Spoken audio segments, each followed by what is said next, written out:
पेंडुलमवरचा problem आणि तो थोडासा राहिला होता आपला सॉल्व्ह करायचा. तो आपण मी काल करून पाहिलं. ठीक आहे. प्रॉब्लेम मध्ये काय अडचण नाही. मी त्या दिवशी थोडंसं चुकीचं बोललो की बुक मध्ये प्रॉब्लेम चुकीचा दिलाय म्हणून. आवाज येतोय सर्वांना व्यवस्थित? सर्वांना आवाज येतोय व्यवस्थित? ओके चला. तर लक्ष द्या, मी काल फक्त इथं काय चूक झाली होती, आपली स्कोअर रूट घ्यायचा राहिला होता. तर मी पुन्हा एकदा प्रॉब्लेम सांगतो की एक सेकंड पेंडुलम आहे, ठीक आहे, आणि तो सेकंड पेंडुलम बरोबर ऑसिलेशन करतोय आणि त्याचा टाइम पिरियड किती आहे? 2 सेकंद आहे. कधी? इन समर, उन्हाळ्यामध्ये. त्या सेकंड पेंडुलमची लांबी L आहे आणि त्याचा टाइम पिरियड आहे 2 सेकंद. Okay. It keeps correct time, तो त्याचा टाइम करेक्ट दाखवतोय. ओके. आणि त्याचा टाइम पिरियड 2 सेकंद आहे. टाइम पिरियडचा formula 2 pi square of L by G. तर इन वन डे, म्हणजे उन्हाळ्याच्या एका दिवसामध्ये किती ऑसिलेशन्स तो पेंडुलम करत असेल, तर त्या पेंडुलमचे किती ऑसिलेशन होतात? एक डे डिवायडेड बाय त्याचा काय टाइम पिरियड, त्याला एक ऑसिलेशन करायला किती वेळ लागतो? तर एका दिवसामध्ये किती सेकंद असतात? 86,400 सेकंद भागिले 2 केला तर आपल्याला काय मिळतील? एक ऑसिलेशन करायला 2 सेकंद लागतात. तर 86,400 सेकंद एवढ्या वेळामध्ये किती ऑसिलेशन होत असतील? तर 86,400 सेकंद मध्ये त्याच्या अर्धे किती? तर 43,200 एवढे ऑसिलेशन तो उन्हाळ्यामध्ये करत असेल. ठीक आहे.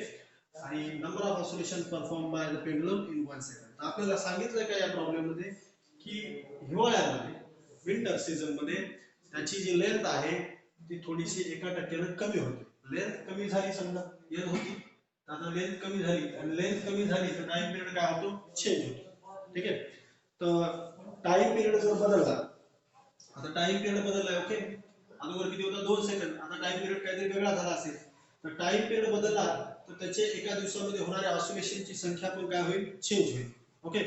आणि मग आपल्याला सांगितलंय की ती घड्याळ किती टाइम न समोर जाईल किंवा किती टाइम न पाठीमागे जाईल, दोन्हीपैकी कोणतं तरी काय होईल? समोर जाईल का पाठीमागे? ओके. तर मग आपल्याला काय करावं लागतील? त्या घड्याळीचे नंबर ऑफ ऑसिलेशन्स काढावं लागतील एका दिवसामध्ये. ओके. आणि ते जर याच्यापेक्षा जास्त असतील तर नक्कीच ती घड्याळ काही वेळानं कमीत कमी समोर गेली असेल किंवा पाठीमागे असेल. काहीतरी होईल. आपण पाहू आपण पुढे काय. ठीक आहे. तर मी इथं ते सोल्युशन केले. In winter its length decrease by 1%. त्याची जी लांबी आहे, त्या पेंडुलमची लांबी 1% कमी झाली आहे. 1% कमी झाली म्हणजे किती झाली? तर अगोदरची लांबी L 1 मायनस 1% ऑफ L, अगोदरच्या लांबीच्या 1% ती काय झाली? कमी झाली. Then time period also decrease, कारण की टाइम पिरियड डायरेक्टली प्रोपोर्शनल आहे लेंथच्या स्क्वेअर रूटला. लेंथ कमी झाली असेल तर टाइम पिरियड पण काय होईल? चेंज होईल. तर मी ते इथं फॉर्म्युला लिहिलेला आहे. हे विंटर मधली लेंथ समजा, आणि विंटर मधली लेंथ किती दिली आपल्याला? L minus 1% of L. Okay. बाकी जशाच तसं. मग आपण काय केले? तर समर मधला टाइम पिरियडचा फॉर्म्युला यूज केला. समर मध्ये लेंथ किती होती? L. ओके. तर टाइम पिरियड किती असेल? 2 pi square root of L by G. आणि विंटर मधला टाइम पिरियड आपण काढलाय 2 pi square root of L minus 1% of L divided by G. Okay. तर पुढे समर मधला जो टाइम पिरियड आहे आणि विंटर मधला जो टाइम पिरियड, या दोघांचा काय घेतला? रेशो. इथे तुम्हाला दिसेल TS divided by TW. TS is the time period of second pendulum in summer and TW is the time period of second pendulum in winter. 2 पाय दोघांचे कॅन्सल होईल. समर मध्ये लेंथ किती होती? L, square root of L by G. आणि winter मध्ये length किती आहे? L minus 1% of L divided by G. Okay. हे आपण केलेलं होतं त्या दिवशी, पण मी तुम्हाला बोलतो तो बुक मध्ये प्रॉब्लेम चुकीचा आहे, पण असं काही नाहीये. बुक मध्ये प्रॉब्लेम बरोबर आहे. माझी चूक झाली होती, मी ते स्क्वेअर घेतला होता TW चा. ओके. तर G will get cancel. Okay. Denominator numerator मध्ये L बाय G हे ॲज इट इज राहील, आणि हे जे छेदाच्या छेदामध्ये ते वर जाईल. G कॅन्सल होईल. काय राहील इकडे? इकडे राहील TS स्क्वेअर. आपण आता दोन्ही साइडचा काय करून घेतोय? स्क्वेअर करून घेतो. इकडे TS स्क्वेअर TW स्क्वेअर, आणि हा स्क्वेअर रूट काय होईल? निघून जाईल. L बाय आणि याच्यातून काय केलं आपण? कॉमन. याच्यातून कॉमन काय काढले? L कॉमन काढले. हे इथे L कॉमन काढले तर 1 कॉन्सेप्ट काय राहील? 1 मायनस 1% राहील. ओके. मग आता स्क्वेअर रूट स्क्वेअर केला तर स्क्वेअर रूट निघून जाईल. L कॅन्सल होईल, आणि ts square divided by tw square equals to काय 1 बाय 1 मायनस 1 अपॉन 100 1% म्हणजे किती 1 भागिले 100 ओके त्यानंतर त्यानंतर सोल्युशन केले 100 ने क्रॉस मल्टिप्लिकेशन केले 100 मायनस 1 भागिले 100 100 मायनस 1 भागिले 100 किती 99 भागिले 100 आणि छेदाचा छेद कशामध्ये अंशामध्ये 100 भागिले काही 99 ओके आपल्याला काय करायचं विंटर मधला टाइम पिरियड काढायचा समर मधला टाइम पिरियड माहिती आहे समर मधला टाइम पिरियड किती आहे 2 सेकंद ओके तर मग आपण ते विंटर मधला टाइम पिरियड काढण्यासाठी 99 इकडे आले आणि विंटर मधला time period T W square इकडे नेले बाकी सर्व टर्म्स एका साईडला आणल्या ते इक्वेशन असेल 99 भागिले 100 गुणिले समर मधला टाइम पिरियड किती आहे 2 सेकंद 2 सेकंदचा स्क्वेअर किती 4 ओके या 4 ने पूर्ण या टर्मला मल्टिप्लाय करून घेतले किंवा हे 100 वर गेला तर काय होतील -2 पॉइंट शिफ्ट होईल 0.998 0.99 मल्टिप्लाइड बाय 4 0.99 ला 4 ने जर मल्टिप्लाय केलं तर आन्सर आहे 3.96 3.96 3.96 चा आता हे स्क्वेअर आहे TW स्क्वेअर किती आले 3.96 दोन्ही साइडचा स्क्वेअर रूट घेऊ आपण TW म्हणजे time period of pendulum second pendulum winter किती आहे आपण 3.9 चा 6 मध्ये स्क्वेअर रूट पाहू ओके 3.9 3.9 चा 6 मध्ये स्क्वेअर रूट जर पाहिला तर तो येतो 1.99 1.99 सेकंड हा असेल त्याचा टाइम पिरियड कशामधला विंटर मधला आता टाइम पिरियड मिळालाय टाइम पिरियड वरून आपल्याला काय करता येतील विंटर मध्ये ऑसिलेशन्स काढता येतील तुम्ही विंटर मध्ये ऑसिलेशन्स इथं काढतो खाली तुम्हाला दिसेल असं ठीक आहे number of oscillation performed by pendulum in winter winter मध्ये ऑसिलेशन्स किती असते विंटरच्या एका दिवसामध्ये पण किती सेकंद असतात 86,400 लक्ष द्या एक ऑसिलेशन करायला विंटर मध्ये किती वेळ लागणार आहे 1.99 तर 86,400 सेकंद म्हणजे एका दिवसामध्ये किती ऑसिलेशन होत असते तर आपल्याला 86,400 ला डिवाइड करावं लागेल कशाने 1.99 ठीक आहे तर हे आपण कॅल्क्युलेटरच्या सहाय्याने करा ओके हे डिव्हिजन करून घ्या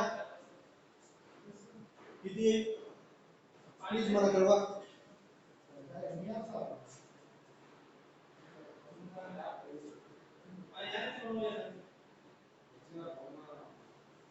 86,400 डिवाइडेड बाय 1.99 हे जर केलं तर हे येतं 43,417 ठीक आहे इतकं ओके तर आता बघा उन्हाळ्यामध्ये in summer number of oscillations are 43,200 आणि विंटर सीझन मध्ये त्याचे ऑसिलेशन किती व्हायले 43,417 म्हणजे ऑसिलेशन जास्तीचे व्हायले आणि जास्तीचे जर होत असतील तर कितीचे जास्तीचे व्हायले मग या दोघांचा काय घ्यावा लागेल आपल्याला डिफरन्स घ्यावा लागेल ओके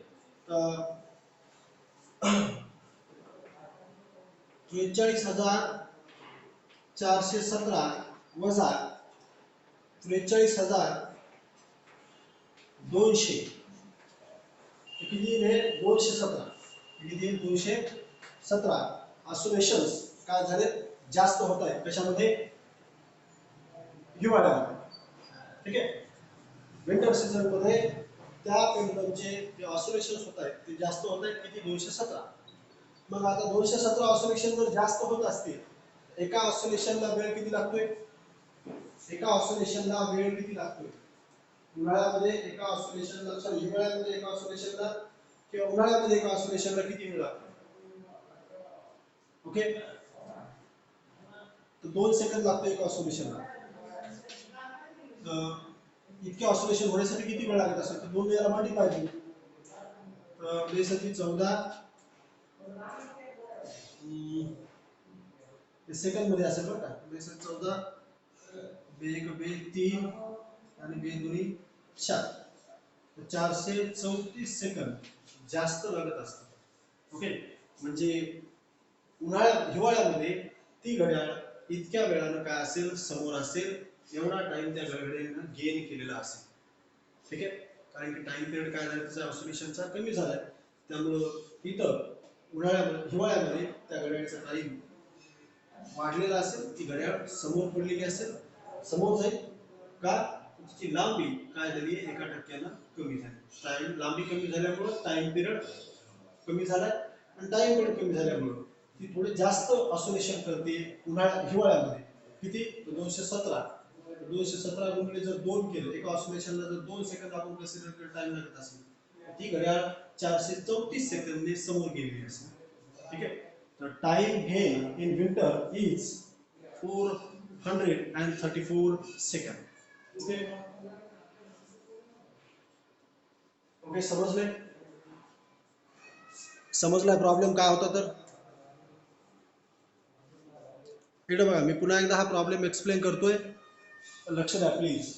काय होते माहितीये का, आपल्याला एक पेंडुलम दिलाय जो करेक्ट टाइम दाखवतोय. उन्हाळ्यामध्ये त्याचा टाइम पिरियड आहे 2 सेकंद. आपल्याला माहिती आहे सेकंड पेंडुलमचा टाइम पिरियड किती असतो 2 सेकंद असतो आणि म्हणून तो उन्हाळ्याच्या एका दिवसामध्ये किती ऑसिलेशन करत असेल तर एका ऑसिलेशनला 2 सेकंद लागतात तर 86,400 सेकंद म्हणजे एका दिवसामध्ये किती सेकंद असतात 86,400 सेकंद.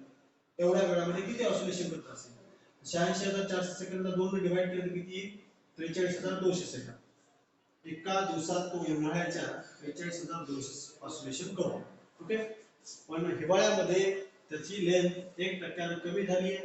1% कमी झाल्यामुळे त्याचा टाइम पिरियड देखील कमी झाला असेल आणि तो टाइम पिरियड किती झालाय 1.99 सेकंद झाला. एक ऑसिलेशन करण्यासाठी लागणारा टाइम कमी झाला. आता ऑसिलेशन जर करण्यासाठी लागणारा टाइम जर कमी झाला असेल तर ऑसिलेशन्स एका दिवसामध्ये होणारे ऑसिलेशन्स काय झाले असतील जास्त झाले असतील. तर ऑब्वियसली इथं आपण तेच केले. Number of oscillation perform by pendulum in winter in one day. एका दिवसामध्ये किती सेकंद असतात 86,400. त्याचा टाइम पिरियड किती 1.99. तर किती ऑसिलेशन करतो तो एका दिवसामध्ये तर 43,417 एवढे ऑसिलेशन्स तो एका पूर्ण दिवसामध्ये तो करतोय. म्हणजे आता इथं जास्तीचे ऑसिलेशन व्हायले. 100 मध्ये किती होतो ते 43,200.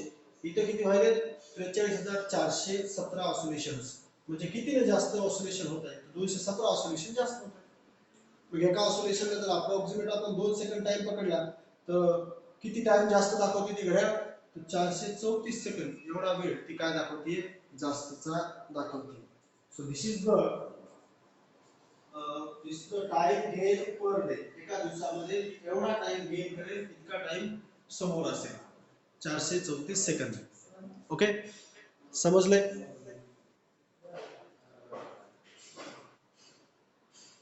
समजले का.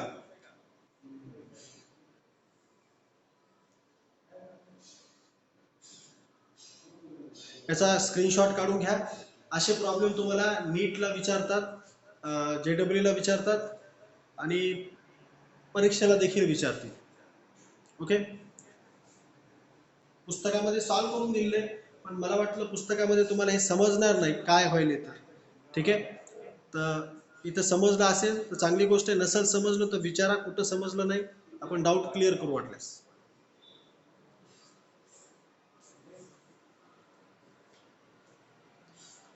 काय अडचण आहे कोणाला.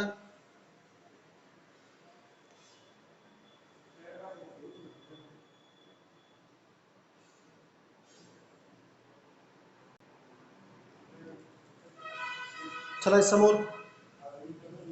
समोर आपल्याला डिफरन्स घ्यायचा आहे कोनिकल पेंडुलम आणि सिंपल पेंडुलम या दोघांमधला डिफरन्स.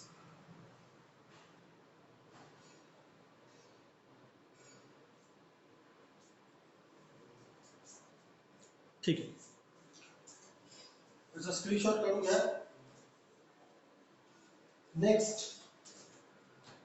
आता हे डिफरन्स लक्षात ठेवा, पाठ करा बरं का, कारण की 2 मार्काला होईल हा डिफरन्स तुम्हाला विचारू शकतात कन्फर्म विचारू शकतात बोर्डच्या एक्झामला.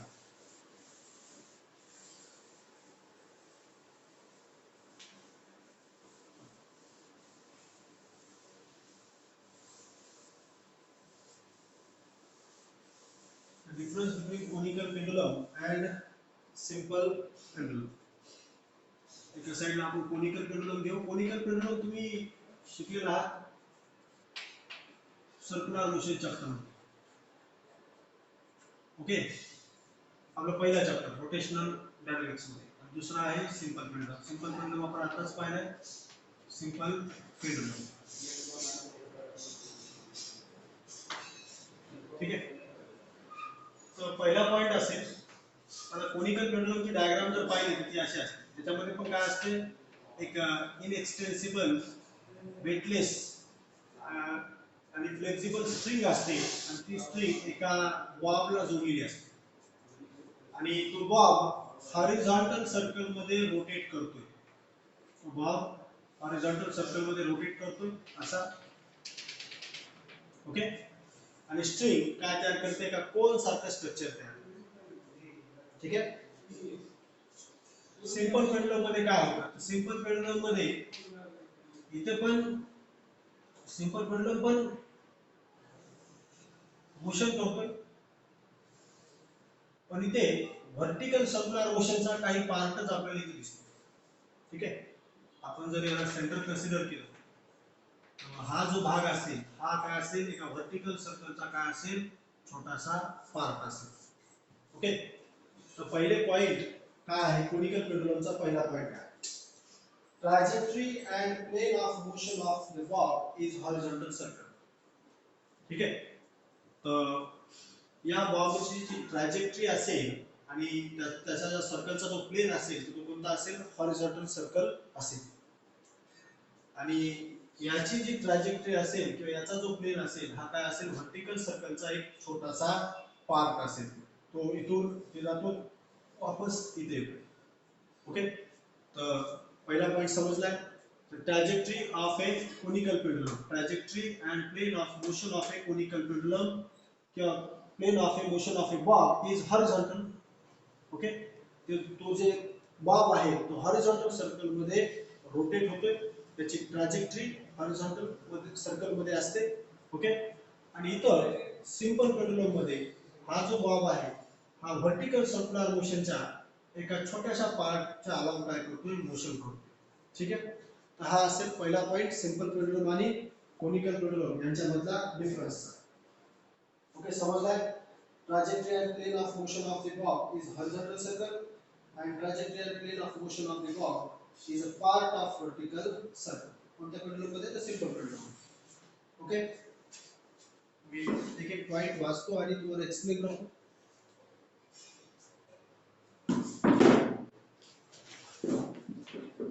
नेक्स्ट, आता लक्ष द्या, इथं सर्क्युलर मोशन होती आणि या ठिकाणी या बॉबची जी कायनेटिक एनर्जी आणि पोटेन्शियल एनर्जी, ग्रॅव्हिटेशनल पोटेन्शियल, इथं जी कोणती पोटेन्शियल एनर्जी असेल, gravitational potential energy, potential energy mgh. कारण की याचं सरफेस पासून हाईट जी आहे या बॉबची एकसारखी राहणार आहे, कारण की तो हॉरिझॉन्टल सर्कल मध्ये रोटेट होतो, हाईट बदलणार नाही. म्हणून कायनेटिक एनर्जी पण त्याची आणि पोटेन्शियल एनर्जी पण कशी असेल, तर कॉन्स्टंट असेल. या मोशन मध्ये कायनेटिक एनर्जी आणि potential energy, gravitational potential energy conical पेंडुलमची कशी असेल, कॉन्स्टंट असेल. पण इथे सिंपल हार्मोनिक मोशन मध्ये आपल्याला माहिती आहे की कायनेटिक एनर्जी आणि पोटेन्शियल एनर्जी इंटरकन्व्हर्टिबल असतात. मीन पोझिशनला कायनेटिक एनर्जी मॅक्सिमम असते आणि एक्स्ट्रीम पोझिशनला पोटेन्शियल एनर्जी काय असते, मॅक्सिमम असते. मीन एक्स्ट्रीम पोझिशन पासून मीन पोझिशनला आले की पोटेन्शियल एनर्जी काय होते, 0. आणि जेव्हा पार्टिकल मीन पोझिशन पासून एक्स्ट्रीम पोझिशन ला जाते त्या ठिकाणी कायनेटिक एनर्जी काय होते, 0. म्हणजे इथे पोटेन्शियल एनर्जी आणि कायनेटिक एनर्जी कॉन्स्टंट नसते. इथे पोटेन्शियल एनर्जी आणि कायनेटिक एनर्जी ह्या काय असतात, इंटरकन्व्हर्टिबल. इंटरकन्व्हर्टिबल म्हणजे काय, तर कन्वर्ट होत राहतात. कायनेटिक एनर्जी एक्स्ट्रीम पोझिशनला पोटेन्शियल एनर्जी मध्ये कन्वर्ट होते आणि पोटेन्शियल एनर्जी मीन पोझिशनला आल्यानंतर कशात कन्वर्ट होते, कायनेटिक एनर्जी मध्ये कन्वर्ट होतो. पण जर आपण टोटल एनर्जी काढली, कोणत्याही पॉईंटची जर टोटल एनर्जी कॅल्क्युलेट केली तर ती कशी राहते? कॉन्झर्व्ड राहते. आपण पाहिलेले कॉन्स्टंट राहते, कॉन्स्टंट असते. Okay. In simple harmonic motion kinetic energy आणि पोटेन्शियल एनर्जी आर इंटरकन्व्हर्टिबल. या इंटरकन्व्हर्टिबल असतात. कधी कायनेटिक एनर्जी पोटेन्शियल एनर्जी मध्ये कन्वर्ट होते आणि पोटेन्शियल एनर्जी कायनेटिक एनर्जी मध्ये कन्वर्ट होते. पण कधीही कोणत्याही वेळेस कोणत्याही पॉइंटला जर आपण टोटल एनर्जी काढली, kinetic energy plus potential energy काढली, तो जो ती जी व्हॅल्यू आहे टोटल एनर्जीची ती कशी असते?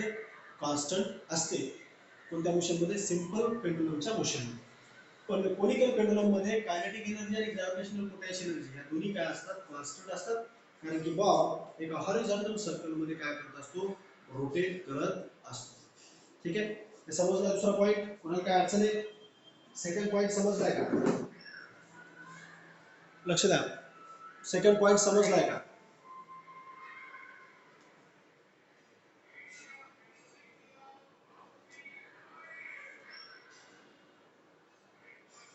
हॅलो, माझा आवाज येतोय का?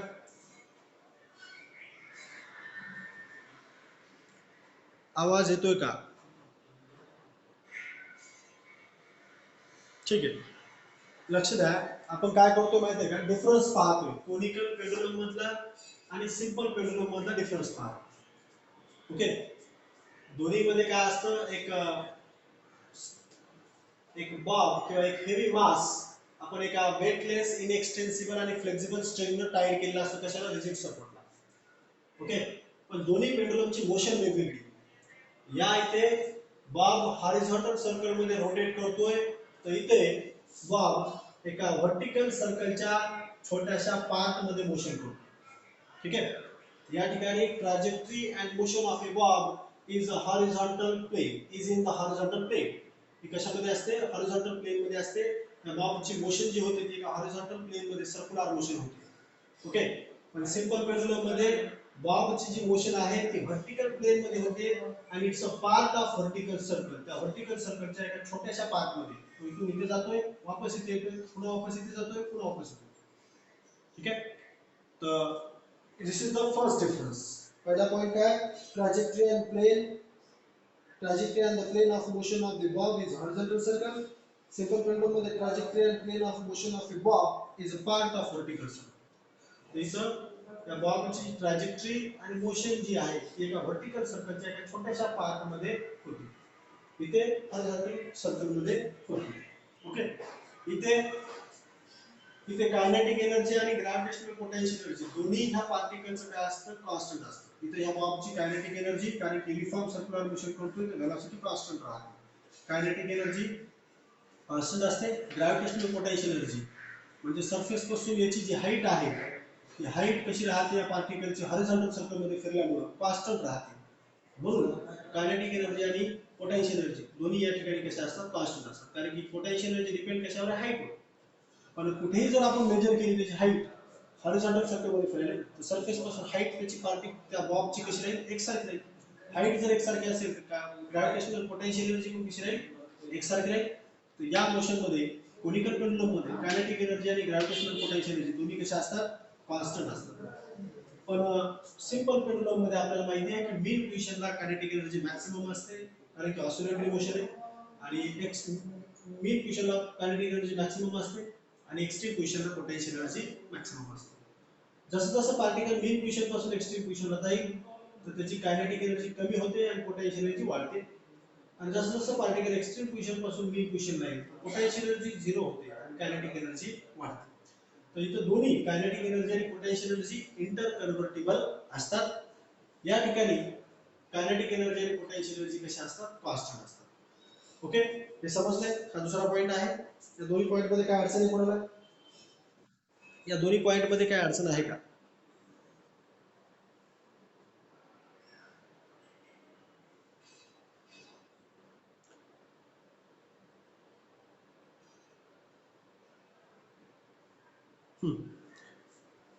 ठीक आहे. नेक्स्ट नेक्स्ट पॉइंट काय? तर या ठिकाणी जर तुम्ही कोनिकल पेंडुलम व्यवस्थित पाहिला असेल तर टेन्शन जे आहे त्या टेन्शन काय तयार केलं असतं? अँगल तयार केला. आणि या टेन्शनला आपण दोन कंपोनंट मध्ये रिझॉल्व्ह करू. हा अँगल थिटा असेल तर हा अँगल पण किती असेल थिटा. तर टी कॉस थिटा आणि हॉरिझॉन्टल कंपोनंट काय टी साइन थिटा. आणि याचं जे वेट आहे mg ते कुणीकडे असेल खाली.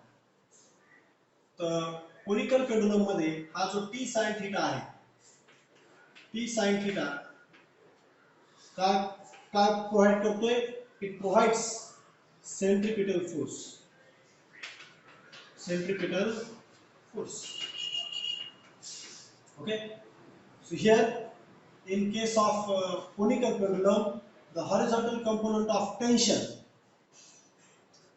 या टेन्शनचा हॉरिझॉन्टल कंपोनंट काय प्रोव्हाइड करतोय? सेंट्रिपिटल फोर्स, सर्क्युलर मोशन होण्यासाठी. ओके. आणि पेंडुलम मध्ये, सिंपल पेंडुलम मध्ये हे जे वेटचा जो कंपोनंट आहे थीटा और mg cos थीटा आणि दुसरा कंपोनंट काय असतो mg sin थीटा. तर कोनिकल पेंडुलम मध्ये टेन्शनचा horizontal component T sin theta हा काय प्रोव्हाइड करतो? Centripetal force. आणि सिंपल पेंडुलम मध्ये वेट mg ग्रॅव्हिटेशनल फोर्सचा हॉरिझॉन्टल कंपोनंट काय प्रोव्हाइड करतोय? रिस्टोरिंग फोर्स प्रोव्हाइड करतो. ठीक आहे. या पेंडुलमला वापस आणण्याचं काम कोण करतोय? हा या ग्रॅव्हिटेशनल फोर्सचा horizontal component mg sin theta. इथे टेन्शनचा हॉरिझॉन्टल कंपोनंट काय प्रोव्हाइड करतोय? Necessary centripetal force. तर पुढचा पॉइंट काय असेल? Horizontal component of force due to tension is necessary centripetal force. हा जो हॉरिझॉन्टल कंपोनंट आहे टेन्शनचा तो काय प्रोव्हाइड करतोय? Necessary centripetal force conical pendulum मध्ये. आणि हा जो कंपोनंट आहे mg sin थीटा हा रिस्टोरिंग फोर्स प्रोव्हाइड करतोय कोणत्या पेंडुलमला? सिंपल पेंडुलमला मध्ये. आणि या फोर्स मुळेच काय होते? तर एनर्जी कन्वर्ट होते. जेव्हा पार्टिकल एक्स्ट्रीम क्वेशन पासून मीन क्वेशनला आहे कायनेटिक एनर्जी वाढते. पुन्हा जेव्हा पार्टिकल एक्स्ट्रीम मीन क्वेशन पासून एक्स्ट्रीम क्वेशनला जाते कायनेटिक एनर्जी कमी होते, पोटेन्शियल एनर्जी वाढते. ठीक आहे. सो दिस component mg sin theta provides या ग्रॅव्हिटेशनल फोर्सचा हॉरिझॉन्टल कंपोनंट इथे रिस्टोरिंग फोर्सचं काम करतोय आणि हा त्या एनर्जीला कन्व्हर्ट करण्याचं काम करतो. ठीक आहे. इकडे काय असेल? Tangential component of weight is the governing force for the energy conservation during the motion. तर इथं एनर्जी कन्झर्व करण्याचं काम कोण करतं? हा हॉरिझॉन्टल कंपोनंट करतो. ते तुम्ही याला असे म्हणू शकता, हा जो mg sin थीटा आहे हा रिस्टोरिंग फोर्स प्रोव्हाइड करतो. कशामध्ये? सिंपल पेंडुलम मध्ये. आणि mg sin थीटा हा काय प्रोव्हाइड करतो? सेंट्रिपिटल फोर्स प्रोव्हाइड करतो इन कोनिकल पेंडुलम.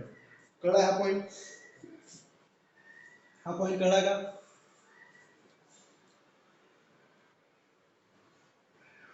हा पॉइंट कळला का?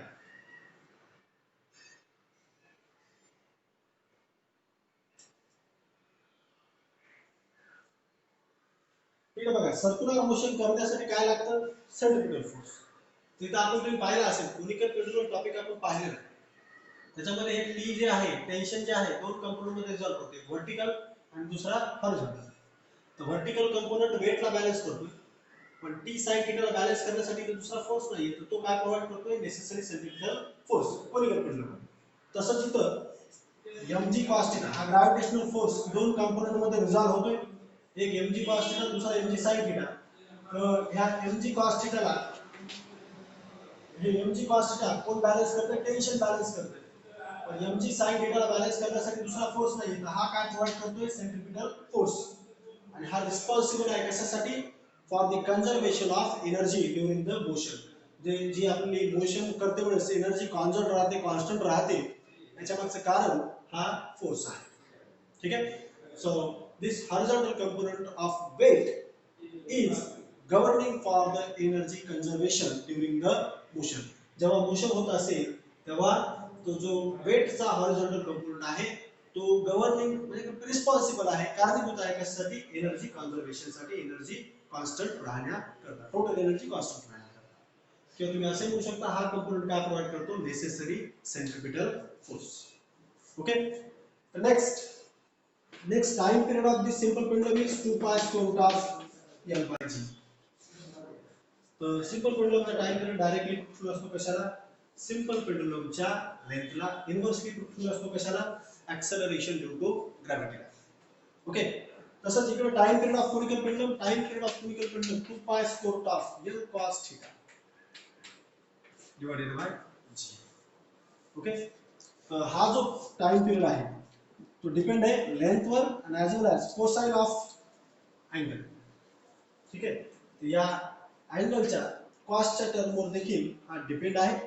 इथे टाइम पिरियड किती आहे तर 2 pi square root of L by G.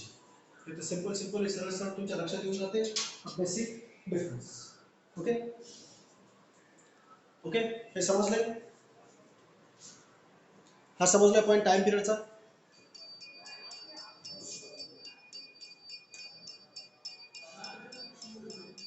हा टाइम पिरियडचा. हा ओके, चला पुढे.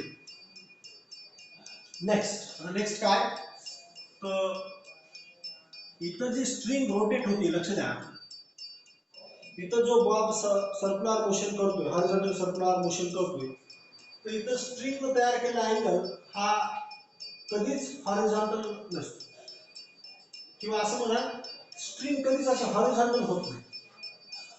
It rotate by making some angle with the vertical axis. या व्हर्टिकल ऍक्सिस सोबत काहीतरी अँगल, कमी अँगल तयार करून तो हॉरिझॉन्टल सर्कल मध्ये रोटेट होतो. ओके, या ठिकाणी कधीही कोनिकल पेंडुलम हॉरिझॉन्टल सर्कल मध्ये किंवा अशी हॉरिझॉन्टल स्ट्रिंग होत नाही. तो पॉइंट आहे.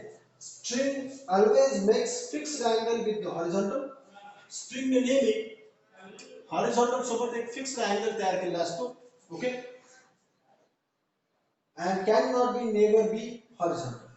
ओके, तर तुम्ही मला असं म्हणू शकता की हॉरिझॉन्टल आहे, आडवी एक रेष आहे, तर इथं स्ट्रिंग नेहमी काही ना काहीतरी अँगल तयार केलेला असतो. ओके, हॉरिझॉन्टल सोबत, पण ती नेहमी कधीच अशी हॉरिझॉन्टल होत नाही. स्ट्रिंग सरळ अशी कधीच हॉरिझॉन्टल होत नाही.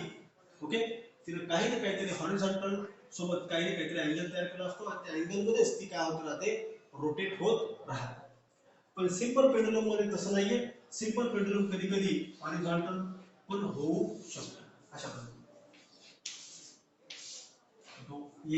या ठिकाणी असे ऑसिलेशन देखील करू शकतो. पुढचा पॉइंट तोच आहे, सिंपल पेंडुलम मध्ये विथ लार्ज अँप्लिट्यूड. जर त्याचा अँप्लिट्यूड जास्त असेल, खूप जास्त असेल सिंपल पेंडुलमचा अँप्लिट्यूड, तर काय सांगितलंय, the string can be horizontal at some instant. तर स्ट्रिंग काय होऊ शकते, दोन्ही काय होऊ शकते, अशी आडवी देखील होऊ शकते काही केसेस मध्ये, कधी जेव्हा अँप्लिट्यूड खूप जास्त असेल. पण कोनिकल पेंडुलम मध्ये या हॉरिझॉन्टल ऍक्सिस, हॉरिझॉन्टल लाईन सोबत कोनिकल पेंडुलमने नेहमी काय तयार केला असतो, काहीतरी अँगल तयार केला असतो. तो कोनिकल पेंडुलम कधीही हॉरिझॉन्टल होत नाही. ओके, हॉरिझॉन्टल जर झाला तर काय होईल, हा जर हॉरिझॉन्टल झाला तर हा थीटा किती होईल, 90 cos 90. cos 90 ची व्हॅल्यू काय, 0. ओके, आणि 0 एनिथिंग 0, 0 अपॉन एनिथिंग 0, तर टाइम पिरियड काय आहे, 0. मग त्या कंडिशनला आयडियल कंडिशन म्हणता येणार नाही. ठीक आहे, मला वाटतं मी कोनिकल पेंडुलम शिकवते वेळेस देखील सांगितलं होतं की जी स्ट्रिंग आहे ती नेहमी कधीच हॉरिझॉन्टल होत नाही.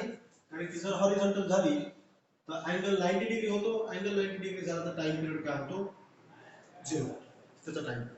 आणि ते पॉसिबल आहे. Okay, so this situation is not possible in case of conical pendulum. Conical pendulum मध्ये स्ट्रिंग कधीही हॉरिझॉन्टल प्लेन मध्ये रोटेट होत नाही. पण जर सिंपल पेंडुलम मध्ये जर अँप्लिट्यूड खूप जास्त असेल तर हॉरिझॉन्टल ही स्ट्रिंग जी आहे ती कधी कधी काय होते, काही वेळेस हॉरिझॉन्टल देखील होते. ठीक आहे, तर समजलेत हे पॉइंट्स, कोणाला काय अडचण आहे, सर्व पॉइंट्स कळलेत. पहिला पॉइंट काय, in conical pendulum the trajectory and motion of a bob is in horizontal circle. Conical pendulum मध्ये या बॉबची ट्रॅजेक्टरी आणि याची जी मोशन आहे ती कोणत्या प्लेन मध्ये होते, हॉरिझॉन्टल प्लेन मध्ये होते. सिंपल पेंडुलम मध्ये trajectory and motion of a Bob is a part of is in vertical circle, part of vertical circle. या व्हर्टिकल सर्कलचा काय असेल, एक छोटासा पार्ट असेल. ओके. दुसरा पॉइंट काय आहे की कोनिकल पेंडुलम मध्ये कायनेटिक एनर्जी आणि ग्रॅव्हिटेशनल पोटेन्शियल एनर्जी दोन्ही कशा असतात, कॉन्स्टंट असतात. सिंपल पेंडुलम मध्ये कायनेटिक एनर्जी आणि पोटेन्शियल एनर्जी इंटर कन्व्हर्टिबल असतात, बदलत राहतात सर. कोनिकल पेंडुलम मध्ये जो टेन्शनचा horizontal component T sine theta काय प्रोव्हाइड करतो, सेंट्रिपिटल फोर्स प्रोव्हाइड करतो. तर सिंपल पेंडुलम मध्ये ग्रॅव्हिटेशनल फोर्सचा किंवा वेटचा हॉरिझॉन्टल कंपोनेंट काय प्रोव्हाइड करतो, रिस्टोरिंग फोर्स प्रोव्हाइड करतो, किंवा हा रिस्पॉन्सिबल असतो for the conservation of energy, एनर्जीच्या कन्झर्वेशन साठी. सिंपल पेंडुलम कोनिकल पेंडुलम मध्ये जो टाइम पिरियड आहे तो डिपेंड आहे L cos theta divided by G. हा डिपेंड आहे angle inclined with the vertical axis, या थीटावर डिपेंड आहे, त्याच्या cos वर डिपेंड. इथे सिंपल पेंडुलम मध्ये टाइम पिरियड फक्त डिपेंड कशावर आहे, त्याच्या लेंथवर आणि acceleration due to gravity. Conical pendulum मध्ये जी स्ट्रिंग आहे तिनं हॉरिझॉन्टल सोबत काहीतरी नेहमी अँगल तयार केलेला असतो, ती नेहमी कधीच हॉरिझॉन्टल होत नाही, अशी आडवी होत नाही. पण सिंपल पेंडुलम मध्ये जेव्हा अँप्लिट्यूड खूप जास्त असतं त्या केसेसमध्ये, काही केसेसमध्ये जी स्ट्रिंग आहे ती हॉरिझॉन्टल होऊ शकते. ठीक आहे. तर काय अडचण असेल तर विचारा प्लीज. समजले हे दोन्ही points, difference between simple pendulum and conical pendulum. समजलंय काय?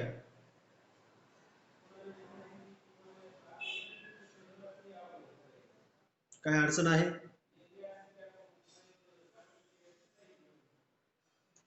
इकडे बघा, हे कन्फर्म करा बरं का, याला व्यवस्थित प्रिपेअर करा. माहित मी 2 मार्काला हे विचारतात, सिंपल पेंडुलम आणि कोनिकल पेंडुलम मधला डिफरन्स.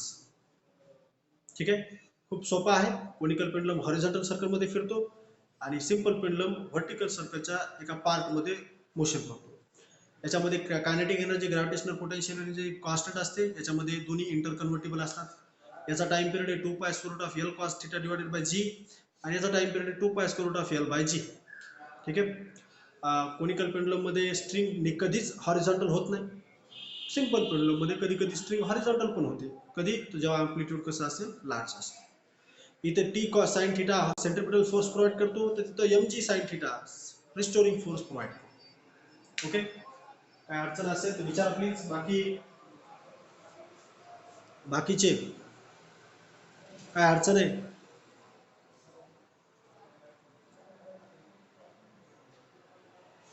स्वानंद,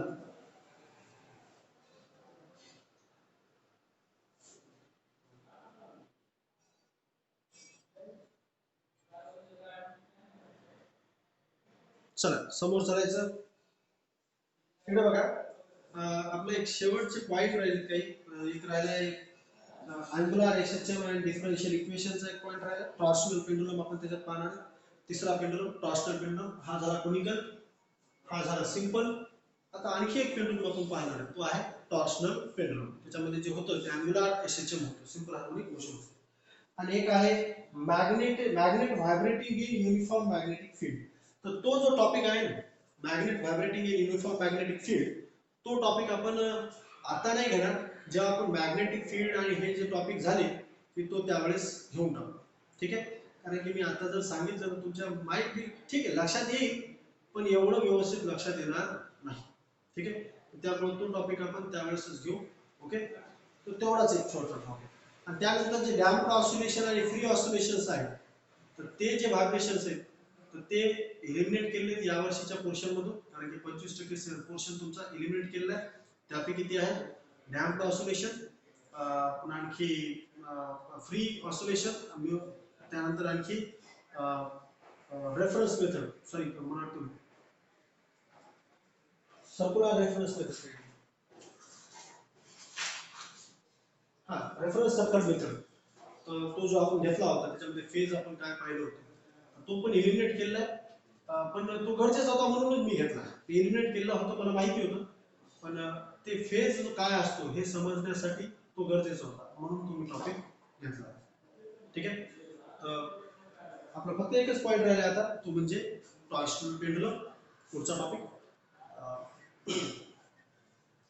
तर आपण तो टॉपिक उद्या घेऊ. सध्या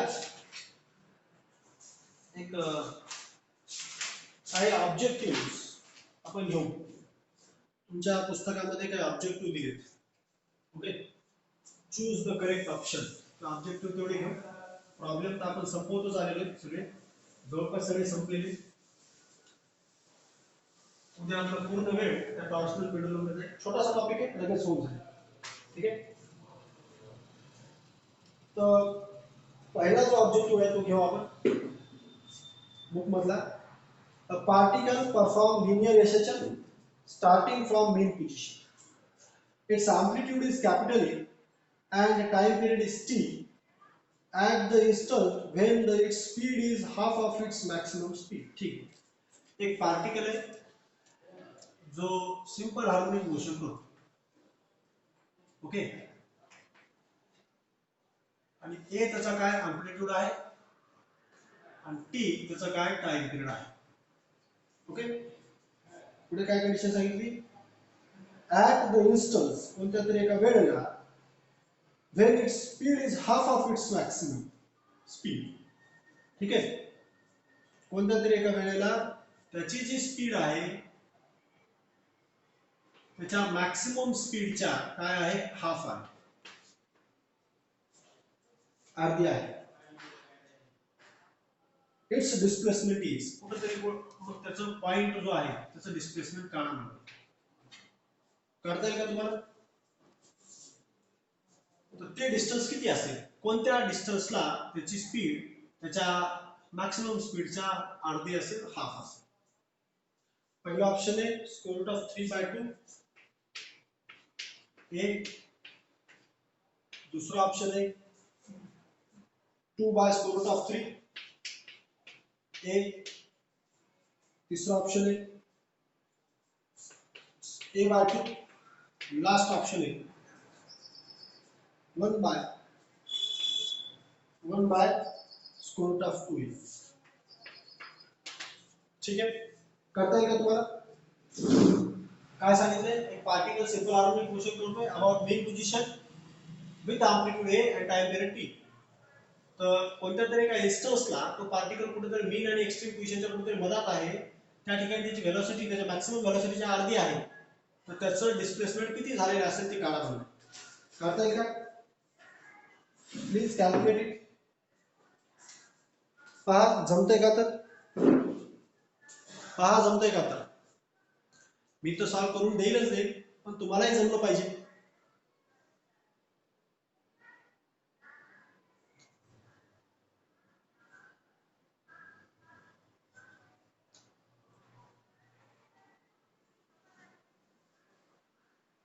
किती येईल, कोणता ऑप्शन करेक्ट असेल.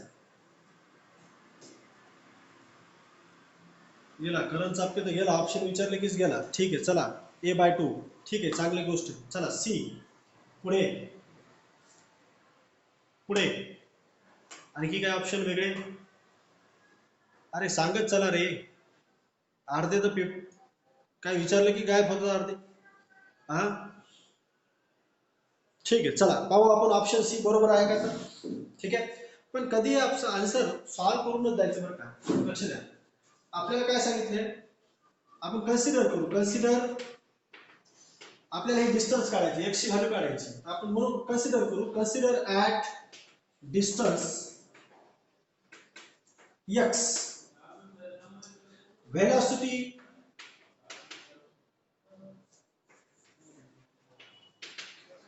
ऑफ पार्टिकल इज किती आहे, त्या ठिकाणची व्हेलॉसिटी त्याच्या मॅक्सिमम व्हेलॉसिटीच्या काय, अर्धी. मग व्हेलॉसिटीचा फॉर्म्युला काय आहे आपल्याला माहिती. तर velocity at distance x, distance किती दिले आपल्याला, एक्स दिले. तर त्या ठिकाणची व्हेलॉसिटीचा फॉर्म्युला आपल्याला माहिती आहे, omega square root of A square minus x square. म्हणजे त्या ठिकाणची व्हेलॉसिटी, हे जर डिस्टन्स एक्स असेल तर त्या ठिकाणची व्हेलॉसिटी किती पाहिजे, फॉर्म्युल्यानुसार omega square root of A square by A square minus x square. म्हणजे आपल्याला व्ही ची व्हॅल्यू माहिती आहे किती इतकी आहे, आणि मॅक्सिमम व्हेलॉसिटीच्या किती येते, अर्धी. मग ही व्ही ची व्हॅल्यू इथे ठेवून देऊ कंडिशन मध्ये. ओके, कंडिशन मध्ये ठेवून देऊ काय, omega square root of a square minus x square is the velocity of particle at distance x.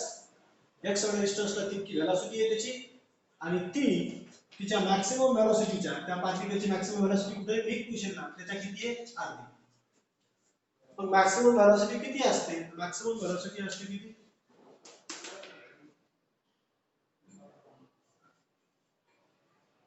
a omega किती असते? a ओमेगा पुट अप करा. Omega square root of a square minus x square equals to a omega by 2. Omega omega cancel. आता दोन्ही साइडचा square करू. a square minus x square equals to a square by 4. दोन्ही साइडचा square केला आपण. हे स्क्वेअर रूट निघून जाईल. a चा स्क्वेअर a स्क्वेअर आणि 2 चा स्क्वेअर 4. आता आपल्याला x काढायचं ना, तर a च्या टर्म कसा टाकायचं? म्हणजे 4 इकडे आलं. ओके, 4 इकडे आल्यानंतर 4 ने मल्टिप्लाय करू आपण त्याला. 4a square minus 4x square equals to a square. कळलं काय केलं तर? 4 इकडे डिव्हिजन मध्ये इकडे आल्यानंतर मल्टिप्लिकेशन मध्ये आलं. पूर्ण ब्रॅकेट मल्टिप्लाय करता 4a square minus 4x square. आपल्याला x ची व्हॅल्यू काढायची. x ची व्हॅल्यू तिकडे घ्या. a स्क्वेअर इकडे आलं. तर तिकडे गेल्यानंतर प्लस होईल 4x स्क्वेअर आणि हे इकडे आल्यानंतर मायनस होईल 4a square minus a square. 4a square मधून 1a स्क्वेअर गेला तर 3a स्क्वेअर राहील. इकडे काय राहील 4x स्क्वेअर. 4 इकडे डिव्हिजन मध्ये आपण x स्क्वेअर इक्वल्स टू काय 3a स्क्वेअर भागिले 4. दोन्ही साइडचा स्क्वेअर रूट घ्या. x बरोबर येईल 3 चा square root of 3. a square चा स्क्वेअर रूट 1 आणि भागिले 4 चा स्क्वेअर रूट 2. तर पहिला ऑप्शन बरोबर आहे. Square root of 3a by 2. ठीक आहे, समजलंय?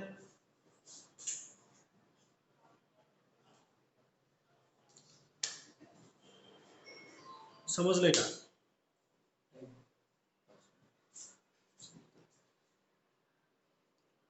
पहिला ऑप्शन बरोबर असेल हा square root of 3 bye 2a हा ऑप्शन बरोबर असेल. तर असे तुम्ही बाकीचे कोण ऑप्शन ऑब्जेक्टिव्ह पहा करत चला. तुम्ही करा.